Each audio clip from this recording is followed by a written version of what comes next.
असदुद्दीन ओवैसी आज कोल्हापूर दौऱ्यावर आहेत आणि असदुद्दीन ओवैसींविरोधात हिंदुत्ववादी संघटनांनी आंदोलन केलंय। ओवैसींना जिल्हाबंदी करण्याची मागणी सुद्धा त्यांच्याकडून करण्यात आली आहे। वादग्रस्त वक्तव्य करणाऱ्या ओवैसींना बंदी घाला असं म्हणत संघटना आक्रमक झाल्याचं पाहायला मिळतंय। बातमी पाहतोय कोल्हापूरमध्ये।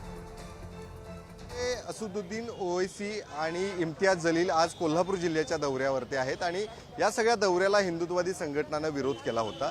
कालच कोल्हापुरातल्या या बागल चौक या ठिकाणी MIM पक्षाचं कार्यालयाचं उद्घाटन होणार होतं, मात्र जे कार्यालय ज्या ठिकाणी बनवण्यात आलेलं आहे ते अनधिकृत आहे असं पत्र हिंदुत्ववादी संघटनेनं महानगरपालिकेला दिलं आणि महानगरपालिकेने तात्काळच ही जी जागा आहे ज्या ठिकाणी कार्यालय होणार होतं ते त्या ठिकाणी बंद करावं असं सूचना दिलेल्या आहेत। या सगळ्या पार्श्वभूमीवरती इम्तियाज जलील यांना कोल्हापूर जिल्हा बंदी करावी अशी ही मागणी हिंदुत्ववादी संघटनेने केली होती।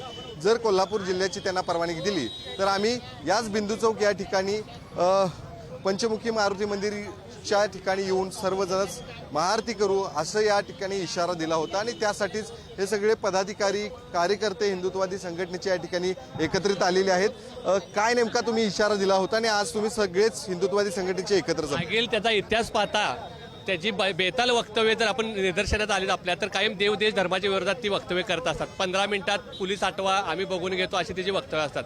त्या पार्श्वभूमीवर आम्हाला असली इथल्या स्थानिक मुसलमानांनी सुद्धा त्याला विरोध केलेला आहे। एवढंच फक्त हिंदुत्ववादी किंवा सकल हिंदू समाज करतोय असं नाही, तर मुसलमानांचा सुद्धा विरोध आहे त्याला। आणि असली पिल्लावळ आपल्या कोल्हापुरात जिथं शाहू महाराजांचा विचाराचं आपले सगळे हे करतोय पालन करतोय असल्यांचा आपल्याला इथं थारा नको आहे म्हणून आम्ही त्याला विरोध केला। जर तिथं आलेच तर आम्ही महाआरती करायचं इथं ठरवलेलं आहे। आता ते कोल्हापूर जिल्ह्याच्या दौऱ्यावरती आले, तुम्ही कोल्हापूर जिल्हा बंदीची मागणी केली होती, त्यानंतर आता कशा पद्धतीनं जे कार्यालय होतं ते देखील त्या ठिकाणी बंद करण्याच्या सूचना दिलेल्या आहेत, त्या सगळ्यावरती समाधान आता प्रशासनानं आम्हाला आमच्या मागणीला एक यश दिलेलं आहे की त्यांचं जे कार्यालय इथं नव्हतं ते कार्यालय इथं बंदी करण्यात आली।